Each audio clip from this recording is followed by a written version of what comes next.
మహాగణాధిపతయే నమః. ఓం గురుభ్యో నమః. ఓం శ్రీమాత్రే నమః. రిట్రోగ్రేషన్ అసలు మనకి ఎప్పటి నుంచి ఉంది, దాని మూలంగా ప్రతి లగ్నానికి, ద్వాదశ లగ్నాలు లేదా లగ్నం తెలియని వారి రాశి వారికి ఎటువంటి ఫలితాలు జరగనున్నాయి, అది ముఖ్యంగా జూలై 13వ తేదీ నుంచి నవంబర్ 28వ తేదీ వరకు ఈ శని వక్ర త్యాగం అంటే వక్ర గతిలోకి వెళ్తాడు. వక్ర త్యాగం జూలై 28వ తేదీ తర్వాత వక్ర త్యాగం అవుతుంది. దీని మూలంగా ఎవరెవరికి ఇప్పుడు చూడండి, కొంతమంది ఇప్పుడు మేషం వారు ఉన్నారు, ఏలినాడు శని ప్రభావం తగ్గుతుంటుంది. అదేవిధంగా సింహం వారికి అష్టమ శని ప్రభావం తగ్గడం, ఈ ధనస్సు వారికి అర్ధాష్టమ శని ప్రభావం తగ్గడం. దానివల్ల తగ్గడం వల్ల కలిగే ఫలితాలు ఏమిటి, మీ పర్సనల్ చార్ట్లో అది ఏ భావం అయినందుకు ఎటువంటి ఫలితాలు వస్తాయి అనేటువంటి అంశాలు చెప్తుంది నేనైనప్పటికీ కూడా చెప్పిస్తుంది సాక్షాత్ లలిత అమ్మవారిగా భావిస్తూ ఒక్కొక్కటిగా తెలుసుకుందాం. వృషభ లగ్నము, వృషభ రాశి. వృషభం వారికి ఈ శని యొక్క వక్ర గతి వల్ల వ్యాపారం చేస్తున్నటువంటి వారు వ్యాపారంతో పాటు ఏదైనా ఉద్యోగం చేయాలి అనేటువంటి నిర్ణయాలు తీసుకుంటారు. ఈ శని వక్రగతి మీకు ధనయోగాన్ని కూడా ఇస్తుంది. సాధారణంగా ఏంటంటే శని మీనంలో వక్రత్యాగమైనా వక్రగతిలో లేకపోయినా ధనయోగాన్ని ఇస్తూ ఉంటుంది, శని లాభంలో ఉన్నప్పుడు, దశమాధిపతి లాభం వల్ల. అయితే ఈ వక్రత్యాగం జరిగినప్పుడు ఏంటంటే అడిషనల్గా ఒక బిజినెస్ ఒకటి చేసుకుంటే కాదు, నేను ఒక పక్కనే జాబ్ కూడా చేసుకుంటాననే ఆలోచన ఇస్తూ ఉంటుంది, గుర్తుపెట్టుకోండి. అలాగే ఎప్పుడైతే ఈ రకంగా గ్రహం వెనక్కి వచ్చినప్పుడు అది ఇచ్చేటువంటి రిజల్ట్స్లో కొంచెం ఇతర ప్రదేశాలకు వెళ్ళి ఉన్న ప్రాంతం నుంచి ఇంకో ప్రాంతానికి మారి తద్వారా కూడా ధనయోగం అనేటివి పొందగలుగుతుంటారు. ఇంకోటి ఏంటంటే ఇక్కడ గురువు కూడా మీకు ధనస్థానంలో ఉన్నాడు. కాకపోతే ఈ వక్రత్యాగం లేదా వక్రగతిలోకి వెళ్తున్నటువంటి శనికి వక్రత్యాగంలో ఉన్న వక్రగతిలో ఉన్న కుజుడు దృష్టి ఉంటుంది. కాబట్టి మొదటి నెల మాత్రం కొంచెం జూలై మాసంలో మాత్రం మీరు ఏదైనా ప్రాపర్టీస్ తీసుకునేటప్పుడు ఎక్కువ లాభం వస్తాయి కదా ఈ ప్రాపర్టీస్ వల్ల అనుకునేటప్పుడు మాత్రం కాస్త జాగ్రత్తగా ఉండండి. ఇంకోటిసారి ఏమవుతుందంటే మీ ఆఫీస్లో వాళ్ళు తీసుకుంటున్నారు కదా అని మనం ఏం చేస్తాం, ఒక టీమ్గా అందరూ తీసుకునేప్పుడు మన పక్కనే ఉండొచ్చు కదా అనేటువంటి భావంతో తీసుకుంటూ ఉంటారు. ఇలాగా ముఖ్యంగా జూలై మాసంలో కుజుడు కేతు కలిసి 4వ స్థానంలో ఉంటూ దాని మీద శని దృష్టి కూడా ఉంటుంది. కాబట్టి వక్రించి వెనక్కి వచ్చి మరింత జాగ్రత్తగా వాహనాలు నడిపేటప్పుడు మరియు ఈ ఏదైతే ప్రాపర్టీ రిలేటెడ్ సంబంధించిన విషయాల్లోని ఇటువంటి అంశాలలో కాస్త జాగ్రత్తగా ఉండండి. మరొక విషయం ఏంటంటే మీరు ఎక్కువగా ఆరాధించవలసినటువంటిది విష్ణువుని లేదా విష్ణు సహస్రనామాల యొక్క శ్రవణము. ఇంట్లో వీలైతే సుబ్రహ్మణ్యేశ్వర స్వామిది కానీ గణపతిది కానీ హోమం చేయించుకోవడం, మీకు మీరుగానే లేదంటే నేను ఒక చిన్న హోమగుండం తెచ్చుకొని అందులో గణపతి నామం చెప్తూ వేస్తానంటే కూడా మనకి యూట్యూబ్లో చాలా వీడియోలు ఉన్నాయి, మీకు మీరుగా కూడా చక్కగా చేసుకోవచ్చు. గోశాలకు వెళ్ళి గోలికస, క్యారెట్స్, గ్రాసము, బెల్లము కలిపి తినిపించండి, అన్ని విధాలా మీకు బాగుంటుంది. ఇక్కడ ఈ వక్రత్యాగం వక్రగతి వల్ల ఎటువంటి ఫలితాలు వస్తాయి, దేశకాల సంబంధంగా చూసుకుంటే ఇప్పుడు ఏదైతే రకరకాల యుద్ధాలని రకరకాల ఇబ్బందులు ఏవైతే పడుతున్నారో జన నష్టం ఎంతైతే జరుగుతుందో ఈ వక్రత్వం వల్ల జన నష్టం కొంత తగ్గుతుంది, గుర్తుపెట్టుకోండి, కొంతవరకు తగ్గుతుంది. బట్ ఇక్కడ ఏంటంటే శని ఎంత మీకు గురువు రాశుల్లోంచి వక్రించినా కొంత ఇస్తూ ఉంటాడు జీవరాశులైనటువంటి దానివల్ల.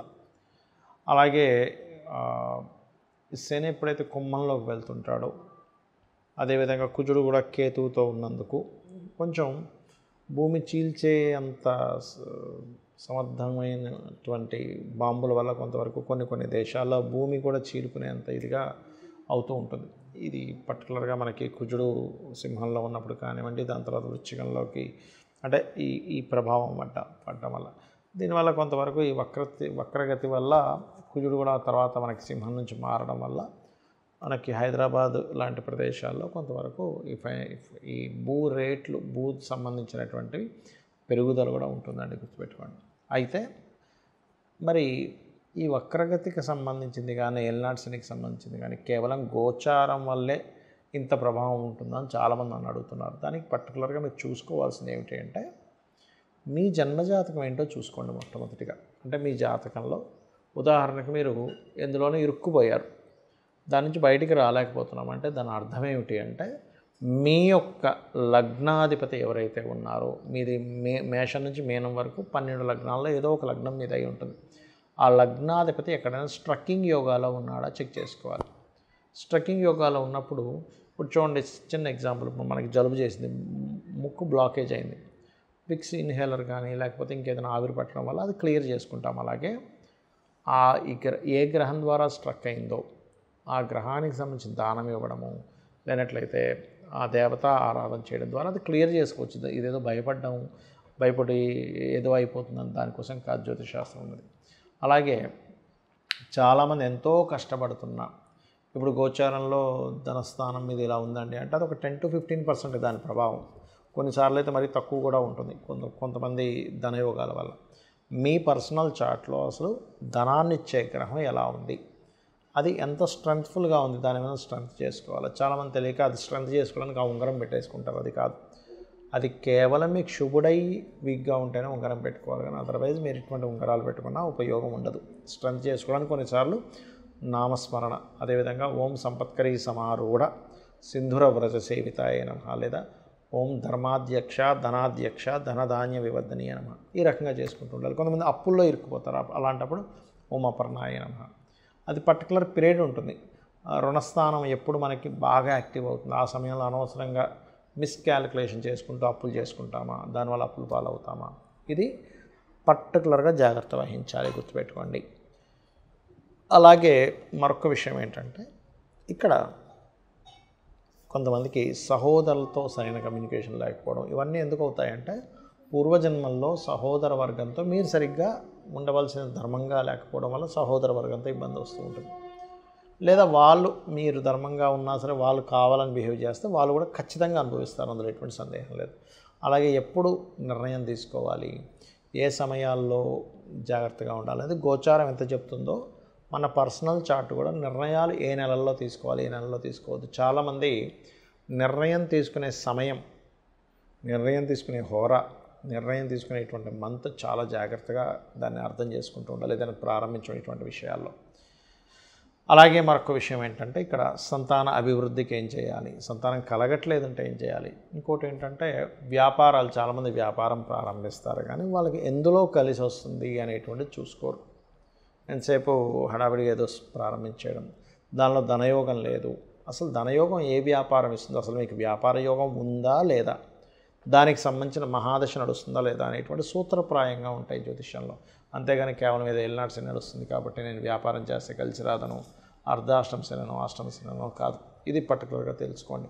అలాగే వివాహ సమయం దగ్గర నుంచి, ఇన్వెస్ట్మెంట్స్ సంబంధించిన విషయాల దగ్గర నుంచి, విదేశాలకు వెళ్ళేటువంటి అంశాల దగ్గర నుంచి అన్నీ కూడా మీ జన్మజాతకంలో పర్టికులర్ మహాదశ ఏ రూపంలో మీకు యోగాన్ని ఇస్తుంది, ఇది రైట్ టైమా కాదా వివాహం చేసుకోవడానికి, ఇది రైట్ టైమా కాదా పార్ట్నర్షిప్ చేయడానికి, మీకు అసలు మీ జన్మజాతకంలో పార్ట్నర్షిప్ చేసే యోగం ఉందా లేదా, ఇప్పుడు ఇన్వెస్ట్మెంట్ చేయడం కరెక్టా కాదా, విదేశాలకు వెళ్ళడం కరెక్టా కాదా, గోచారం ఎంతవరకు అనుకూలిస్తుంది. కానీ లేదండి నాకు డిజైర్ ఉంది, అలాంటప్పుడు మీరు ఎటువంటి చిన్న చిన్న పరిహారాలు, ఏదో పెద్ద వేలు లక్షలు ఖర్చు పెట్టి పూజలు చేయాల్సిన అవసరం లేదు. చిన్న నామస్మరణ రోజు కూర్చొని ఒక అరగంట 40 నిమిషాలు కూర్చొని చేయడం వల్ల అది మీకు బలాన్ని ఇస్తుంది. మీకు ఆ సిచ్యువేషన్ హ్యాండిల్ చేసేటువంటి శక్తిని అమ్మవారు ఇస్తుంది. ఆ రకంగా మీరు ఎప్పుడైనా సరే గుర్తుపెట్టుకోండి, మీ జన్మజాతకంలో ఉండేటువంటి ప్లానటరీ పొజిషన్స్ ఎలా ఉన్నాయి, అది ఎంత స్ట్రెంగ్త్ కలిగి ఉన్నాయి చూడండి. ఇప్పుడు మనలో ఉండేటువంటి స్ట్రెంగ్త్ ఏంటని తెలుసుకుంటాం. నాకు బాగా స్కిల్స్, రైటింగ్ స్కిల్స్ ఉన్నాయంటారు, కొంతమంది సింగింగ్ స్కిల్స్ అంటారు, మరి కొంతమందికి అకల్ట్గా ఏదైనా ప్రిడిక్ట్ చేసే స్కిల్స్ ఉంటాయి. మరి ఒక్కొక్క రకంగా కొంతమంది స్కిల్స్ ఉంటాయి. బైక్ బాగా నడుపుతారు, కారు బాగా నడుపుతారు. అది ఎలాగో మీ పర్సనల్ చార్ట్లో కూడా మీ జాతక చక్రంలో ఉండేటువంటి గ్రహాలు ఎలా ఉన్నాయనేటువంటిది చూసుకోవాలి. ఆ రకంగా ఆ బలాన్ని